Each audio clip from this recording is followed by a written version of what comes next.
Igbo by Mamanu Nkwechi Ezelu Akawa Mazi Ezeaku for Ozigbo Ndi One worldwide. Arụ mere ndị ụka. Ofu onye bịa bụ ndị fada na ndị pastọ ike, bụkwa Jizọs ike, bụ ndị ọchị ike. Mee ka ndị banye malụ na afọ ụgbọ mmiri ji buru nne na Naịjirịa n'ohu n'obodo Rome. N'afọ ụgbọ mmiri a bụ Jizọs of Lubeg. Na o nwere ihe ọma ga-esi n'obodo oriri na nna gị n'oro pụta. Chukwu na aja na wee welu mmepe ndị be anyị n'anya. Igbo fụwazi ụzọ. Tata asị ka m were ohere tata 31st day 31st night 2025 nke bụ the end of this year. Wee kụzikwelu ụmụ bụ ihe wee gwakwazie ndị be anyị danger dị na crossover ụfọdụ n'ime ha gawalụ. Ụfọdụ n'ụcha vidio a ọ bụrụ na ijego the crossover chi ya azụ to your house. I'm very sorry na memero video a n'oge. Ị kachikwa ntị ọ bụ na such reality hit gị. My brother, my sister, you be nowhere to tell the story. Now, ogene ka m na-ekwu. Ụmụ abata into health. Yes, mmeji gbasara health wee kụzie ihe ga-eme na ọtụtụ crossover today. And from echi niile kacha ntị nwere ka ọ bụrụ gị maka ga-ejinye the testimony na social media. Na iwe ọcha asị isi Ezeaku bido tiwe mkpu na social media na Jizọs na-egbu mmadụ. Na enwebe onye dara ngwụlọ ma onye kpuru isi Jizọs gwọrọ ya. Bisi ya aga. And gị nwa na-ekiri m nkịta na type ka ịkpọọ m iyi. From January this year to the end of this year bụ taa. Enweghị onye ogbu ifuru kwuru okwu ma be nne ya. Enweghị onye kpuru isi fụrụ ụzọ ịma be nne ya. Enweghị onye ngwụrọ gara ije ịma be nne ya. So gị nwa na type ka ịkpọọ m iyi. Marụzie ma ọ gị nwa bụ onye iberibe, ma ọ gị nwa bụ onye nzuzu, ma ọ gị nwa bụ onye ori, ma ọ gị nwa bụ ogbu mmadụ, ma ọ gị nwa bụ edesiva, ma ọ gị nwa bụ onye ọjọọ, ma ọ gị nwa bụ iti mpataka, ma ọ gị nwa bụ onukwu, ma ọ gị nwa bụ iberiberizm ka ọmụnwa bụ eze a. Maka na azụ n'afọ n'anya ekwelu. Ndị ọcha wetara gị religion gwa gị blessed are those who did not see but believe. The same people wetara gị the Minister of Justice gwazie gị prison await those who did not see but believe. And they use your brain. Now, program am encourage us 1 hour or 30 minutes. Ka ebe ya na nkenke. Gịnị ka m chọrọ iji wee kụziri unu?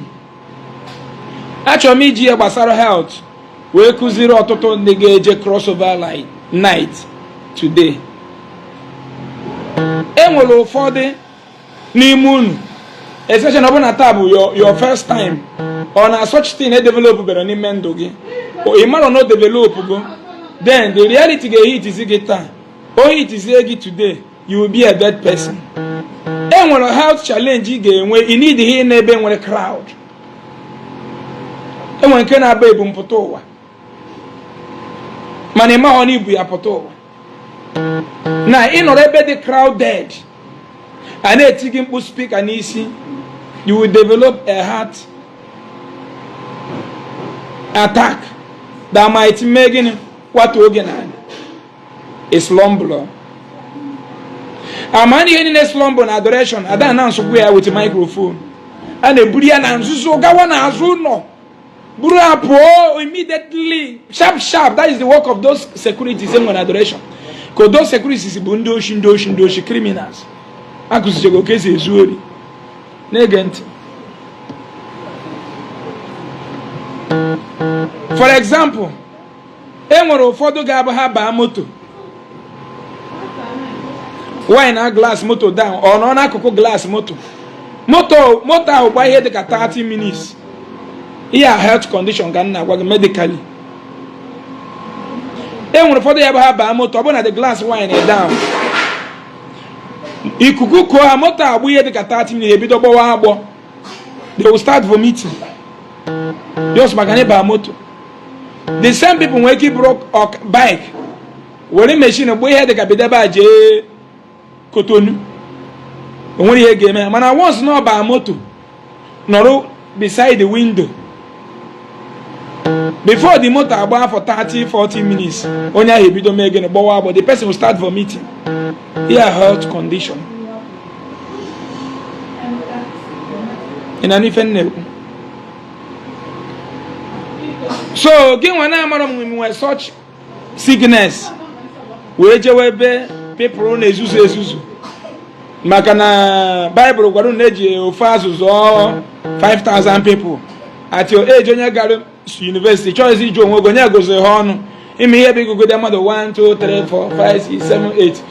In my God, go down the 5,000, no, but don't get taken to how many days? Boy, he I go down more than 5,000 on in a day.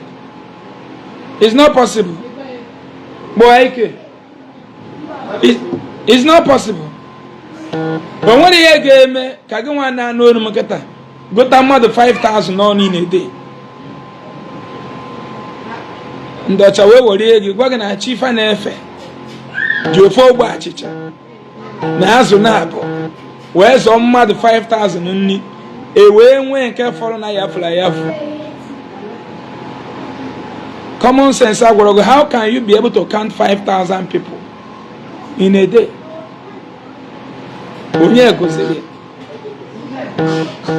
The aim had such story became useless.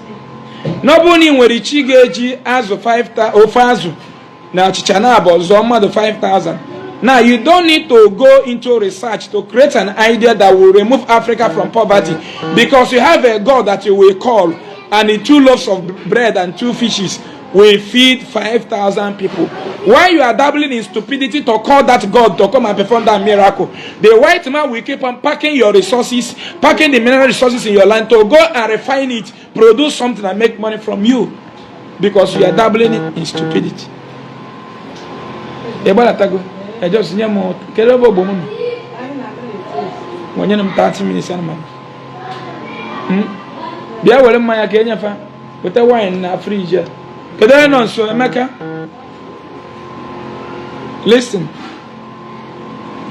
Ndị ọcha ama ni believe no nwere onye ji 5,000 na God ji azụ na abo na ofu achicha zo mmadụ 5,000. If you believe such thing, you can never be productive. That is why the whole zinc in Africa, China, no black man can produce zinc. But in time of our ancestors, using your resources to solve your problem is what makes you a rich person in any nation. But Europe know that they don't have the same resources that Africa has. Now, what did they do? They now fool Africa with religion. Make them stupid. Make them Iberiberism. Now, why Africans are busy dancing in the desert, praying, they are busy mining our gold, mining our resources. Could you believe that 99.9% of what is being used to produce phone that me and you are using today comes from Congo? Google it. 99.9% of what is being used to produce phone is being mined in Congo on a daily basis by France. France will mine from Congo and sell it to China, sell it to UK, sell it to Germany, sell it to America. France will mine a resources that does not belong to them and be distributing it to different countries.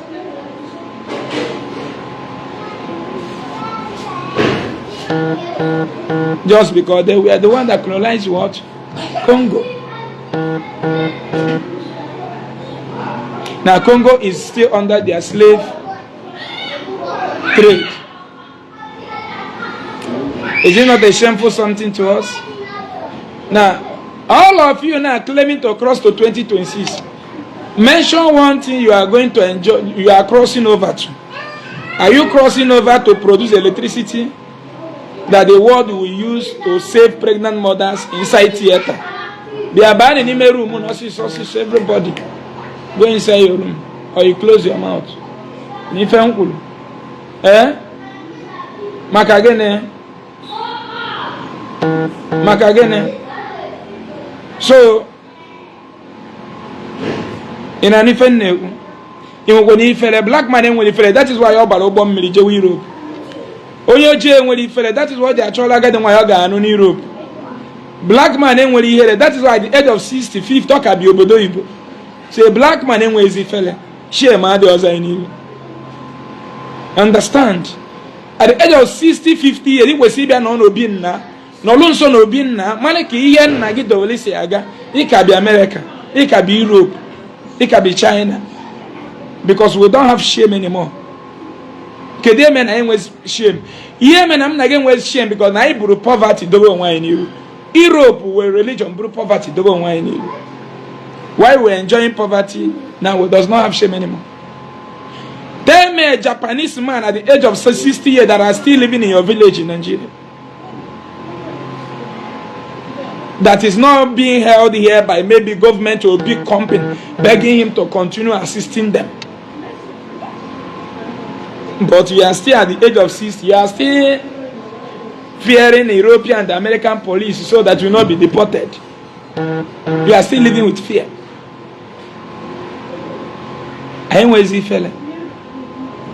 That is why one Igbo 20 years ago, Pitonio Charu 50 years na Facebook. Already and but so you just welcome me at the airport and I go look at Jesus. Yeah, because na poverty Julia so only 9 years but no so go don your 60 years no your child get family and obiam. Kede tie again obiam ta Jesus. Now his propaganda criminal reverend fathers and pastors. Jesus the architect of poverty in our land. Because before Jesus abia agwa de bunde na nai. Faji their common sense produce ofefa na eli. Produce ifeni na eli.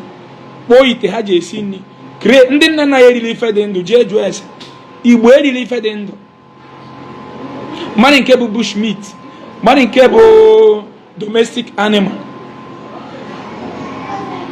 create ọkụ gwazieni m ihe onye ndị nna nna anyị mere create ọkụ eji esi nri. And today mụ na aga m arụ one of the most sophisticated weapon today in the world. If our ancestors could be able to create fire esi nri. See, we cannot build common toothpick. Something is wrong somewhere. Here, man, I'm not going to anything again or be productive because we are not thinking on how to bring an idea that will solve human problem. The only thing we are thinking is how we can call on God of Joseph. The God that resurrected Lazarus from death, he will do it for you. The God that made Jabez rich, he will do it for you. God that made Job, after attempting Job, he still made Job to be rich. Job's situation have manipulated a black man's brain to enjoy the premature death of his wife that died in a hospital because there is no oxygen in that hospital, because there is no ICU machine in that hospital, because there is no proper medical facility in that hospital in Nigeria, because NEPA took light while they were in theater doing surgery. Now, when a black man remembered that the wife of Job died, all the children of Job died, a white black man, we use it to encourage somebody who loses his own beloved wife. Now, remember the time of Job. And I am telling you today that every pregnant mother today in that country that gave you Jesus, they are first-class citizens. You as their husband, if you harass them, if you beat them, believe you me, government will chase you away from that building where you are living with your wife and send you to another country, to another state. If you raise your hand on any pregnant mother today in that country that gave you Jesus, if you raise your hand on them, if they call police, if police notice that what they are saying is truth or there is any camera evidence, believe you me, whether you are living in Rome where Catholic Church come from, or in England where Anglican Church come from, or in America, government will chase you out of that environment to another state. Truth or false? Who are the government? Human beings taking care of their own pregnant mother. But who will take care of pregnant mother in Africa? Mother Mary. Mother Mary. Mother Mary. I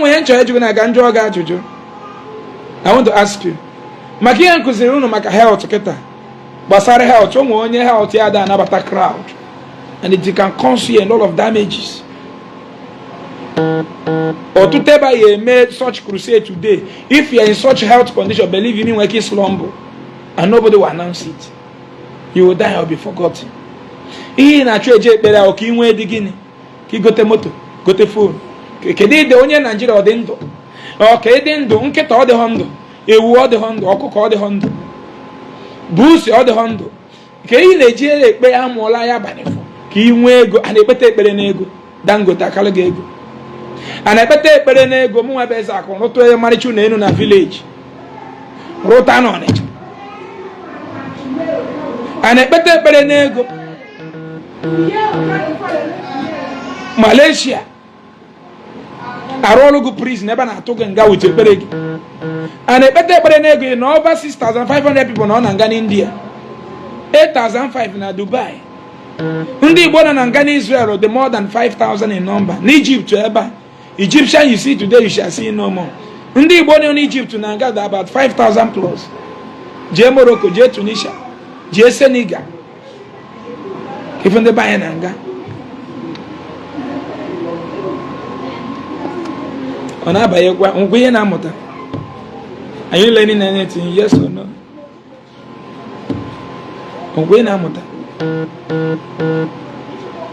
When in a jet crossover.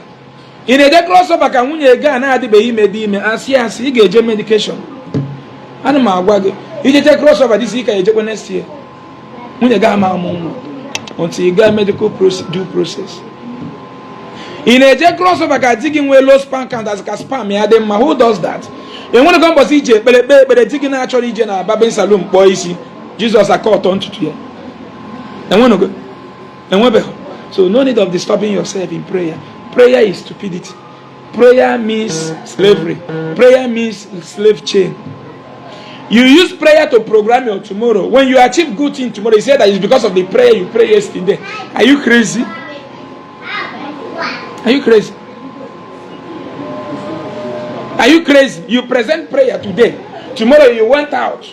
Work physical with your energy. Common sense. Calculate and minus.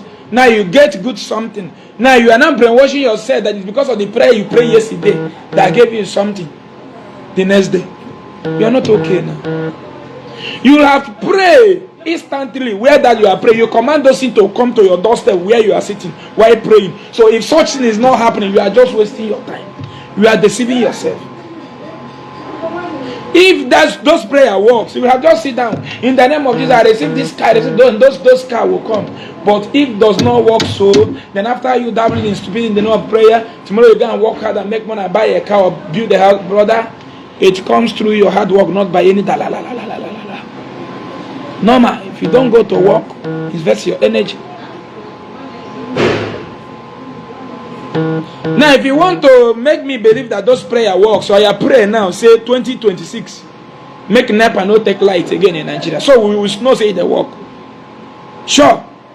May we program our tomorrow in what everybody is seeing in practical now, which is electricity, that Nigeria does not have a steady electricity.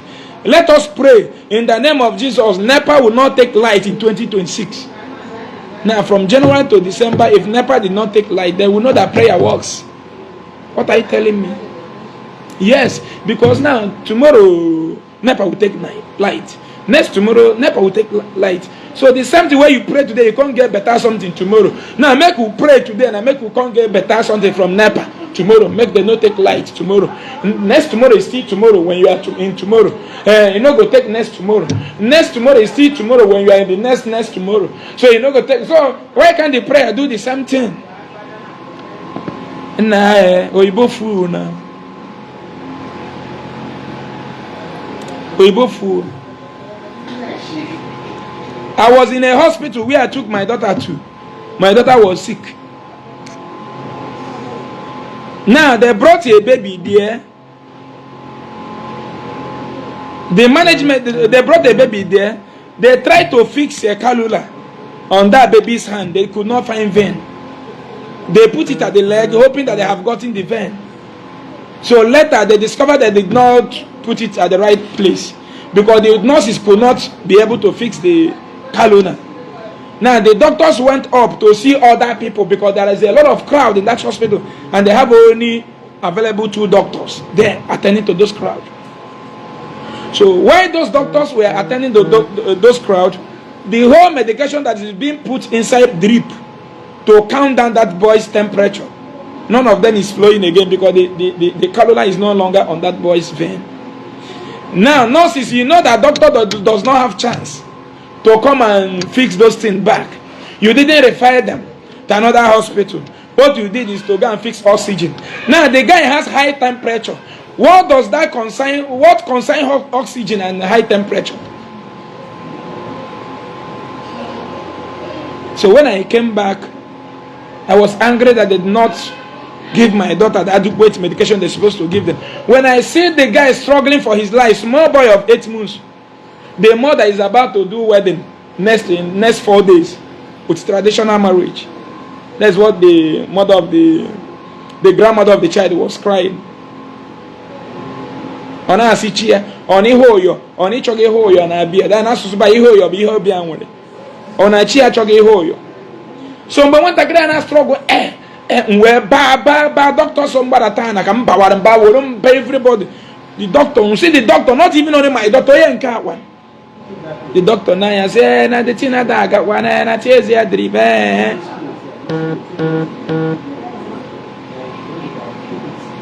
Nsia kede chukwu mgbe aka de refer letter nwata kire na agabago nwata kire kpoliga yen nsia sia refer to park lane was enemy isin so kaje park lane nwata kire anya adigolo enu fever enwe go na go 39 point.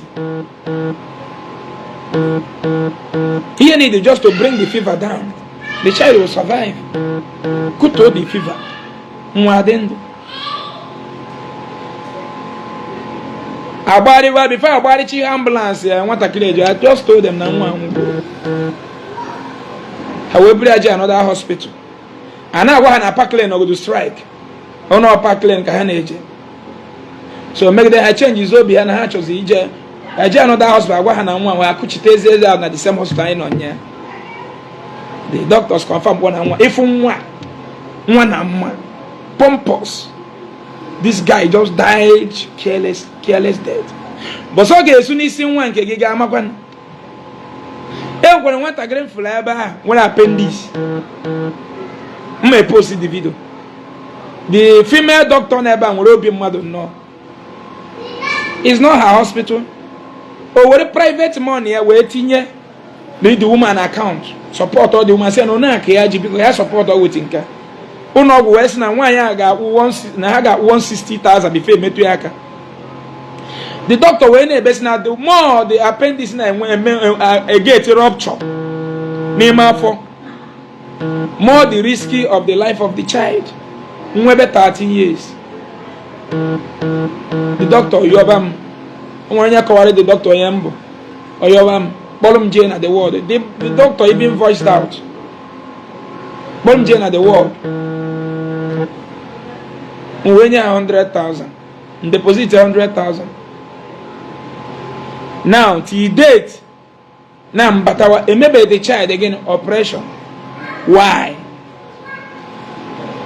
Why? It happens in different hospitals, so many hospitals. Mama, Magani no on the field. Now you go work a man waga operation. I cannot weigh a drip name. A man no surgeon can nature. In why they won't go on a surgeon game the operation. I know that around. And maybe we invite. Maybe invite. Don't we go breach? One nature call ya. He went I did my treat him again. Kedoya de China the surgeon. It happens in so many hospitals, both in government hospitals, everywhere. Because now the doctors are in Saudi Arabia now one Dutch. No na UK now one Dutch. No na America now one Dutch. Jesus now wasn't the guy. Mbiche ni put na working when appendix back no away from the doctor. Some of the doctors in our hospital carbon very free from school. Uno we go there cannot sustain you name now manage many things but they cannot do surgery. the hospital man don't want a surgeon. Imagine get don't want a surgeon. A gynecologist na do be na akwi ogo na your hospital. A whole surgeon, a good gynecologist na name operation of woman. Ethiopia na hospital again. No. Na akwi ogo nwa. Iche not 200 again na akwi. Imagine na akwa.